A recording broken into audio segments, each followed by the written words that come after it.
Hey everyone, welcome to John Talks Indian Cinema. I am your host, the Indian Cinemaniac, here with another 10ish minute review. You see the way I reversed that a little bit? I put the title before the Indian Cinemaniac, just something new I'm trying. For those of you who subscribe to the channel, thanks for watching. For those who are new to the channel, welcome. I hope you enjoy this. Okay, so I put out on the community notes or poll, whatever you want to call it. I asked some of you, and you have to subscribe to be able to put something in the community. So, what the heck? Give it a shot. Subscribe, hit the notification button, hit the like button. Okay. So, I asked for what's your go to movie? And I got a pretty good list so far. Okay. So, the first one that I am watching, and I did this on purpose because this is one of I'm going to call him a super fan. Okay. Because this guy is always the first one to comment. He's also given me a lot of crap over the years, but in good fun.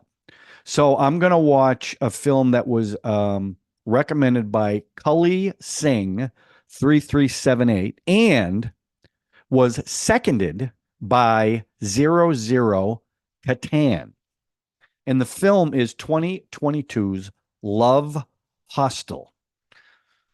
This film was directed by Shankar Raman. I don't think I've seen anything that he's directed, but it stars one of Cully's favorite actors, Bobby Deol. And I'm pretty sure that the only thing I've seen Bobby Deol in was recently the film Animal. He was the bad guy in that. I liked him in that, but I don't think I've seen him in anything else.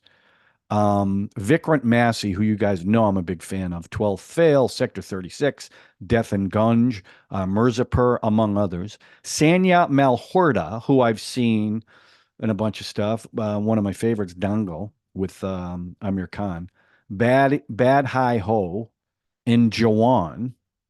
And Raj Arjun, who was a really awful human being in Secret Superstar. Um, I knew nothing about this film. And when I first heard the name, because there's been horror films called Hostel, where kids go to a hostel and they end up getting killed. And so that's what I thought it was going to be, but it wasn't. So the story, uh, the story is about honor killings, basically. And Bobby Deal's character, Dagar, I think, yeah, Mr. Dagar, is he reminded me of two characters. He reminded me of Arnold Schwarzenegger in The Terminator and Javier Bardem in No Country for Old Men. Doesn't have a lot of lines in this film, but has the biggest impact and probably makes the biggest impression in the film. So the story is about this guy who does these honor killings. Like it opens with a selfie, right? And you actually see the phone and you can tell it's a selfie. It's a young couple that eloped. And then the camera pulls back and they show this enormous tree, beautifully shot, by the way, with the guy hanging on one side and the girl who just did the selfie on the other side.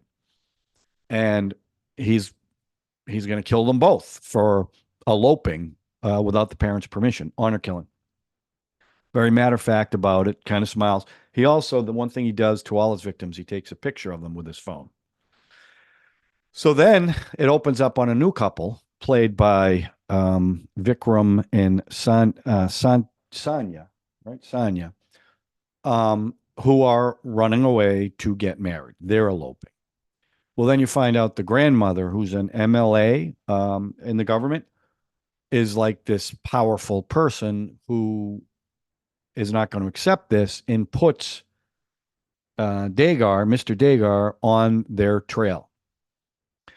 And then it becomes a chase movie where he wants to find out where they are. Now, there's stuff in this film that I don't understand from the culture of your society, but they go to court to because they want to get married, but they know they don't have the blessing of the parents, so they want the court to step in. And they're worried about their safety. So the court puts them in this safe house, the Love Hostel. Um, till the court date. Okay, so they have this time frame to be hidden, but also the time frame that this bad guy is going to get them. So then you find out that this safe house is a brothel, basically, because when they walk in, there's a bunch of couples. It's not very nice. So then it just becomes a chase movie. Will they or won't they? Now I am gonna, I have to spoil this film because I got to talk about the ending. So if you haven't seen the film, this is probably where you should stop. And then after you watch it, come back and watch it. Okay. So I'm going to give you 5 seconds. And five, four, three, two, one. Okay. So then there are some confusing things in the story. Like he is Vikram's character Ahmed is he seems like a good guy and he really loves Sanya or what I don't remember her character's name. He loves her, but he also is doing something on the side. He's delivering stuff. You don't exactly know what it is. You also find out his father was arrested as being a terrorist. So he's kind of doing these deliveries because they threaten to kill his father in prison.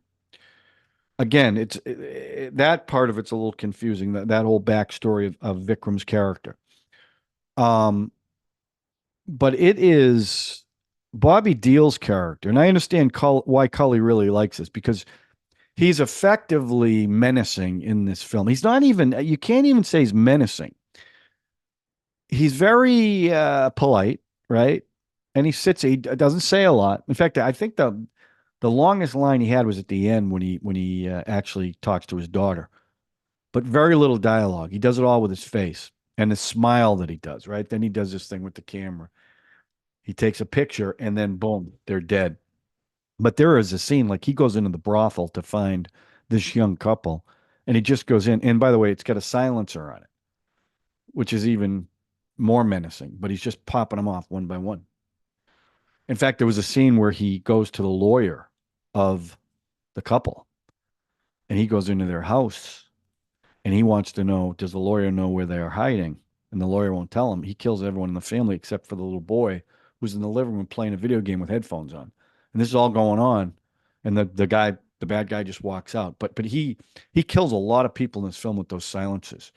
But this movie touched upon a lot of stuff, religion, because Ahmed's character Muslim, and that plays a big part in why they don't want the marriage to happen. There's also a gay subplot where they um, they go to hijack a car, and it's a gay couple, and they end up befriending them and helping them, and they end up getting shot by Gadar, killed for their troubles.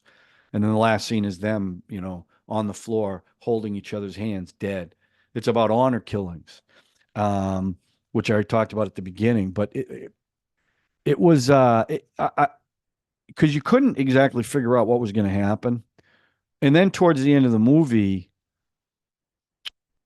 because it's again, there's a lot of chase scenes, there's a lot of shooting in each other.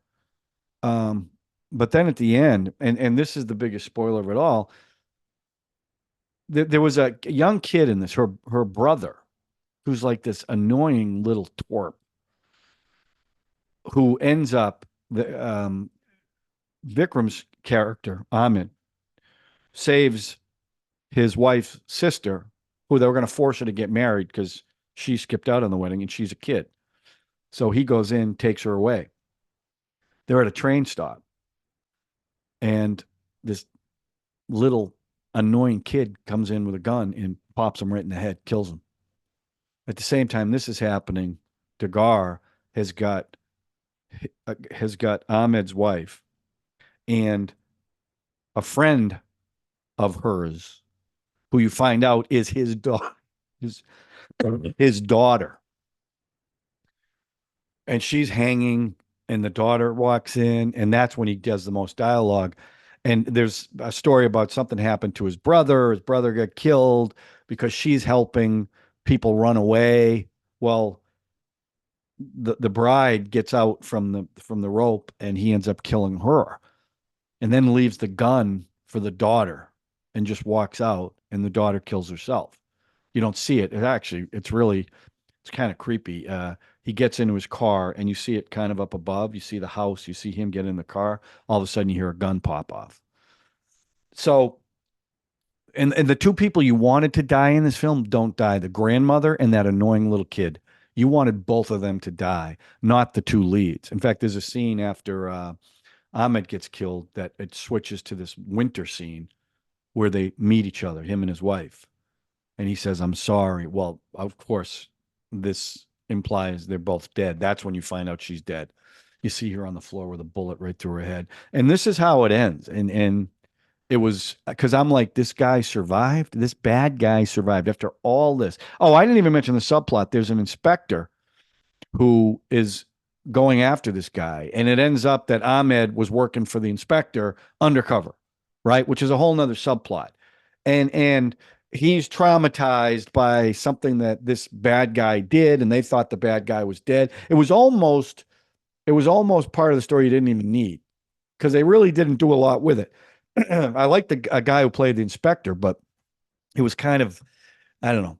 I mean, the movie is Bobby Deol, and if you like Bobby Deol, you'll like him in this. And like I said, he was creepy. But at the end, he's sitting there drinking his tea with his dog, having a good time. And you're like, this son of a bitch is going to get away with it. Well, the dog comes out of the truck and goes across the street, and he's smiling, and he starts crossing the street to go after him, and boom, he gets hit by a truck. And and this is so the guy comes over to see if he's okay. He's dead. He goes back in the truck and drives away. That's how it ends. So so that ending was like I was like, wow, what a way to get rid of this character. But I was surprised that they killed both the leads. I wasn't expecting that because I liked them both, but I thought she played a really strong woman who wasn't taking any crap from anybody, and I liked that. She was really good in this, so it was surprising when they both get killed. But Cully, you know my taste in movies. I know you do. In a movie like this, which I liked, I just hate that bummer and ending. Everybody gets killed except the people you want to die, except for Degar. So I'm going to give the story a 3 because I did feel a No Country for Old Men feel to it. Um, as far as the performances go, I thought all the performances were great. You sympathized with the two leads. You wanted them to be able to get away. You felt bad for their situation. You hated that grandmother. She was just sitting there, I think a hookah pipe, just sitting there, whatever it was. She was nasty. And that little kid, I'm telling you, I wanted that little kid to die so bad. But I'm going to give the performances a 4. And Cully, I know you're a big Bobby Deol fan, and I can see why. I guess I have to see some of his other stuff when he was a bit younger to really get him. But I thought he was great in this. He was just, like I said, Terminator, man. He was just like, ugh. The music, no big musical numbers. And sometimes with me, I love that. And this movie did not require anything like that. There was a little bit, there was a couple, nothing major. In fact, I think I even wrote them down. But I'll tell you what I loved about the music. They did this guitar riff every time Bobby Deol was in a scene, and it was it was great. It really added to the dread. So I'm going to give that incidental music a 4 because I really thought it was effective with this story. Overall, I'm going to give the movie a 4 because I see I do that too fast. Overall, let me back up. Overall, let me give you the verdict on this film. Cully, I can't give it a 5 because there were too many. I found the story a little bit confusing, some of the backstories, but I did enjoy it, and I really wanted to know what was going to happen to these guys at the end, and so it had me, and it wasn't a long movie either. So I'm going to give my verdict is a 4 overall, a 4. There was a couple things. If you don't like violence, gratuitous violence, you're probably not going to like this. And I can't even say it was gratuitous because it was like one shot to the head and blood everywhere. But for me, the worst scene was he goes to Ahmed's house where the mother and I guess sister maybe live there. And you met the mother earlier, but what you don't know the mother is she's blind. You didn't know that when Ahmed went to visit her. So they show the scene where the sister's on the couch on the floor with a bullet through her head, and Bobby Deol is talking to the mother, and the mother thinks it's Ahmed. And she goes to give him another bracelet. She already gave one for the wife, for the bride. And Bobby Deol's telling her to stop and holding her hand. So you think, okay, he's going to let this go because he knows she's blind. Then he takes a pillow and suffocates her. Awful. That was an awful scene. And then Ahmed finds it later on. But yeah, this was a tough one. It really was a tough one. Trying to think anything else that really. Joydy. That was her name. Joydy was the bride's name, but she did this one line where Ahmed was kind of being, he wasn't being real strong, and she says, "Stop being a wuss." Now, I don't know if that's really what she said or if that was just the translation, but if it was what she said, that's very cool. Okay, so that's it. Thank you, Kali. Now, I've got three. By the way, the next two films I'm going to review, I'm going to tell you right now, is Wild Wild Punjab, which was not a recommendation, but it was one that came up on my queue and I wanted to watch it, a comedy, and I liked the trailer for it. Also, I'm going to do Phantom from 2015, and I think that was Niche who recommended that one. I'm not 100% sure. But I've got a big list here, and I'm just going to go by these really fast, and all of them are available to me. Main Pyre Kaya from Rudy 45321, Behar Fry from Ash Jane 3405, Wolf Children, which is not an Indian film, but it's an animated. I think it's Japanese. That I watched a little of it to kind of get a feel of it. It looks really interesting. So that's from Harsh Ayaha. Harshia Ha. Hum Hein Rai Pyre Kestra from Ryan Malik 8747. I don't know if that's the actual title because I seem to remember when I looked it up, it was a different title, but that is the film. It's with Amir Khan. ISHQ from Imperious King. Guru from Sadap 5588.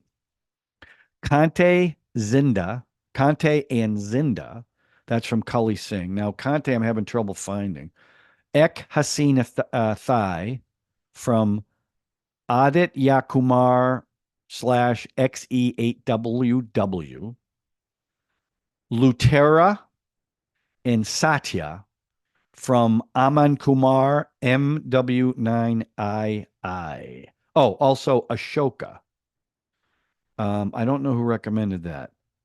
I think that was Imperious King, if I remember. And also Harshaya Haha also recommended All We Imagine Is Light. So that's my list of the next films I'm going to watch. Now, if something big comes up in the queue like Street 2, which I really want to see, I'll watch that. But that's my list. That's the movies I'm going to be reviewing for the next few, okay? So thanks for getting on the community polls. I really appreciate that. Thanks for your support. And again, I know I keep saying this, but the algorithm is not putting these videos out because I don't have enough people watching. Maybe it's because I don't have enough content. I'm trying to put more content on this. So please subscribe, hit the notification, subscribe, hit the notification button, hit the like button, and more importantly, share so I can get some new subscribers. Right now, we're up to 53 subscribers. So slowly but surely it's happening. And I really do appreciate all of you that are checking this out and subscribing. Okay, so that's it. So that's it for now. We'll talk to you soon with another 10ish review on John Talks. Thanks for watching. Zooby dooby nache kyun pagal stupid man. Zooby dooby pampara, zooby dooby